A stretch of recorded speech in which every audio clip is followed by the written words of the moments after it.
Bharatiya Janata party స్పష్టంగా మేము దేశ ప్రజలకు తెలంగాణ ప్రజలకు చెప్తాము.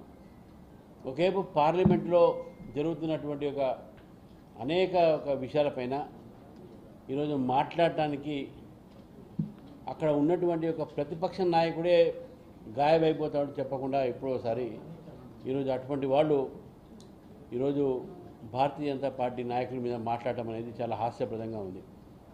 నేను ఆ ఇష్యూస్ జోలికి పోదలుచుకునేది, ఎందుకంటే అవి జాతీయ ఇష్యూలు, పార్లమెంట్లో ఇంకా మాట్లాడాల్సిన చాలామంది ఉన్నారు కాబట్టి. కానీ వాళ్ళు చేసినటువంటి ఆరోపణలకు నేను చెప్తా ఉన్నాను.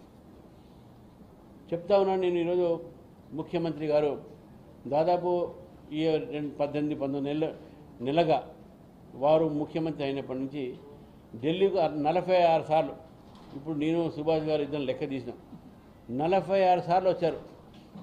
ఏసారి కూడా రాహుల్ గాంధీ గారు వారికి అపాయింట్మెంట్ ఇవ్వలేదు, కానీ మా ప్రధానమంత్రి మా మంత్రులు వారికి అపాయింట్మెంట్ ఇచ్చారు. అది గుర్తుపెట్టుకోవాలి. రాహుల్ గాంధీ గారు వారి పార్టీ నేతలు ముఖ్యమంత్రి గారికి అపాయింట్మెంట్ ఇవ్వలేదు, కానీ మా పార్టీ నాయకులు ముఖ్యమంత్రి ప్రధానమంత్రి గారు మా పార్టీ కేంద్ర మంత్రులు వారికి సమయం ఇచ్చారు. రాహుల్ గాంధీ గారు తెలంగాణ ముఖ్యమంత్రికి సమయం ఇవ్వకపోవటం అనేది తెలంగాణ ప్రజల్ని అవమానపరిచినట్టు. అది పార్టీ నాయకుడి కింద చూడొద్దు కదా. ముఖ్యమంత్రి కాబట్టి మా మంత్రులు టైం ఇస్తున్నారు, వారు ముఖ్యమంత్రి కాబట్టి మా ప్రధానమంత్రి టైం ఇస్తున్నారు, కానీ మీ పార్టీ ముఖ్యమంత్రికి మీ నేతనే టైం ఇవ్వట్లేదు. దాని విషయంలో కాంగ్రెస్ పార్టీ దగ్గర స్పష్టత ఏముందని చెప్పి ఒకసారి కాంగ్రెస్ పార్టీని అడుగుతా ఉన్నాను.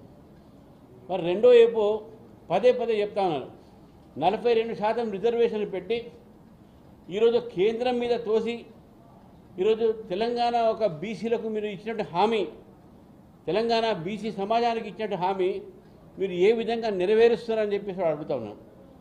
ఈరోజు 42% రిజర్వేషన్ ఓబీసీలకు లోకల్ బాడీ ఎలక్షన్స్లో మీ ఇస్తారని చెప్పేసి బిల్లు తీసుకురావడం జరిగింది.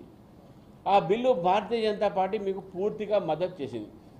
ఈరోజు ఆర్డినెన్స్ రాకముందు ఈ బిల్లులో మేము 10% ముస్లింలకు ఇస్తాం, మేము 10% మైనార్టీలకు ఇస్తాం అనేటటువంటి మాటలు మాట్లాడుతూ ఉన్నారు. దీన్ని భారతీయ జనతా పార్టీ తీవ్రంగా మతపరమైనటువంటి రిజర్వేషన్ని మేము వ్యతిరేకిస్తున్నాం. రెండోది, వారు ఏమంటున్నారంటే 9th షెడ్యూల్లో పంపించాలి, కేంద్ర ప్రభుత్వం బాధ్యత, మీరు 9th షెడ్యూల్లో పంపిస్తే ఇది అమలు పరుస్తుందని చెప్పేసి. నేను రాష్ట్ర ప్రభుత్వాన్ని అడుగుతా ఉన్నాను, మీరు క్యాబినెట్లో దీని మీద చర్చ చేసినప్పుడు మీకు న్యాయ సలహాలు తీసుకున్నారా లేదా? మీ న్యాయపరమైనటువంటి మీ న్యాయ కోవిందులు మీతోనే మాట్లాడారా లేదా? దానిపైన మీకు సలహాలు ఇచ్చారా లేదా? 42% రిజర్వేషన్లు ఇవ్వాలంటే సుప్రీంకోర్టు ఇచ్చినటువంటి 50% క్యాప్ మించుతుంది. దానికి పంచాయతీరాజ్లో 285 సెక్షన్ ఏదైతుందో అది అడ్డున్న సంగతి మీ అందరికీ తెలుసు. అడ్డున్నప్పుడు తెలిసి కూడా మీరు దాని బిల్లు తీసుకోవడం జరిగింది. ఇప్పుడు ఆర్డినెన్స్ తీసుకొస్తున్నారు. ఆర్డినెన్స్ తీసుకొచ్చి మీరు 9th షెడ్యూల్లో దీన్ని పెట్టాలని చెప్పి మీరు అంటున్నారు. నేను రాష్ట్ర ప్రభుత్వాన్ని, ముఖ్యమంత్రి గారిని, వారి క్యాబినెట్ మినిస్టర్స్ని అడుగుతా ఉన్నాను, మీరు ఈ 9th షెడ్యూల్లో పంపించేటటువంటి ప్రక్రియ మీకు తెలుసా? మీ న్యాయ సలహాలు మీకు చెప్పలేదా? కేశవనంద భారతి కేసులో 1973లో కేశవనంద భారతి కేసులో చెప్పడం జరిగింది స్పష్టంగా, ఏదైనా సరే ఏ ఇష్యూని 9th షెడ్యూల్లో పంపిస్తే అది జ్యుడిషియల్ రివ్యూకు పోవాలి. ఆ సుప్రీంకోర్టులో జ్యుడిషియల్ రివ్యూ పోవాలి. తమిళనాడు కేసులో కూడా జయలలిత గారు ఆ రోజు పివి నరసింహరావు గారు మైనార్టీ గవర్నమెంట్ ఉంది కాబట్టి వారిని ఒత్తిడి పెట్టి వారు చేసినటువంటి రిజర్వేషన్స్ని కూడా 9th షెడ్యూల్లో పంపించారు. అది ఇంకా కోర్టులోనే ఉన్నది, దాని మీద ఇంకా తేలే ఏమటువంటి ఆర్డర్ లేదు. దాని తర్వాత మళ్ళీ 2006లో ఐఆర్ కోహ్లీ కేసు సుప్రీంకోర్టులో, IR Kohli versus state of Tamil Nadu, ఈ కేసులో సుప్రీంకోర్టు మళ్ళీ స్పష్టంగా చెప్పింది, ఫుల్ కోర్టు బెంచ్ కూడా చెప్పింది ఏమనంటే కేశవనంద భారతి కేసులో 9th షెడ్యూల్లో పంపించడానికి ఏ ఆబ్జెక్షన్స్ అయితే ఉన్నాయో మళ్ళీ జ్యుడిషియల్ రివ్యూ సుప్రీంకోర్టు పంపాలో దాన్ని రీఇటరేట్ చేసింది. రీఇటరేట్ చేసినటువంటి మాట మీ క్యాబినెట్ తెలియదా? మీ న్యాయ సలహాదారులకు తెలియదా? మీకు సలహాలు ఇచ్చేటటువంటి లీగల్ డిపార్ట్మెంట్కి తెలియదా? లా మినిస్ట్రీ మీరేనా, ముఖ్యమంత్రి గారేనా, మీరు లా సలహాలు తీసుకోలేదా?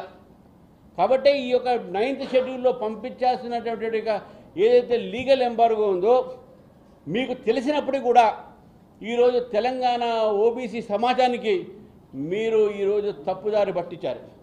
ఈ తప్పుదారి పట్టించినందుకు నేను డిమాండ్ చేస్తా ఉన్నాను భారతీయ జనతా పార్టీ తరఫు నుంచి కాంగ్రెస్ ముఖ్యమంత్రి ఈరోజు తెలంగాణకు వారు క్షమాపణ కోరాలి.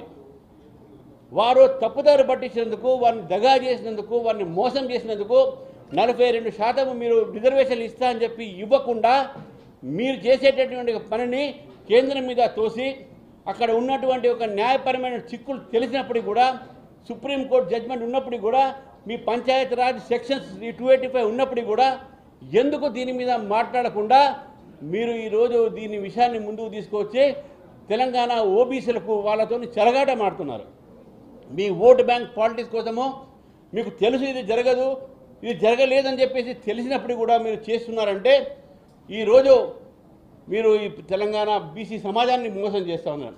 కానీ భారతీయ జనతా పార్టీ చెప్తా ఉంది మీరు బిల్లు తెచ్చినప్పుడు మేము సంపూర్ణంగా మద్దతు పలికాం, మీరు ఆర్డినెన్స్ పెట్టినప్పుడు మేము కూడా హర్షించాము, దాన్ని స్వాగతించాము. ఇప్పుడు మీ బాధ్యత మీరు స్వీకరించండి. భారతీయ జనతా పార్టీ మీద కానీ కేంద్ర ప్రభుత్వం మీద కానీ మీరు నిందలేస్తే అది భారతీయ జనతా పార్టీ ఊరుకోదు, తెలంగాణ బీసీ సమాజం ఊరుకోదు, తెలంగాణ ప్రజలు ఊరుకోరని చెప్పేసి కూడా మీ ద్వారా ఈరోజు ప్రభుత్వాన్ని హెచ్చరిస్తా ఉన్నాను.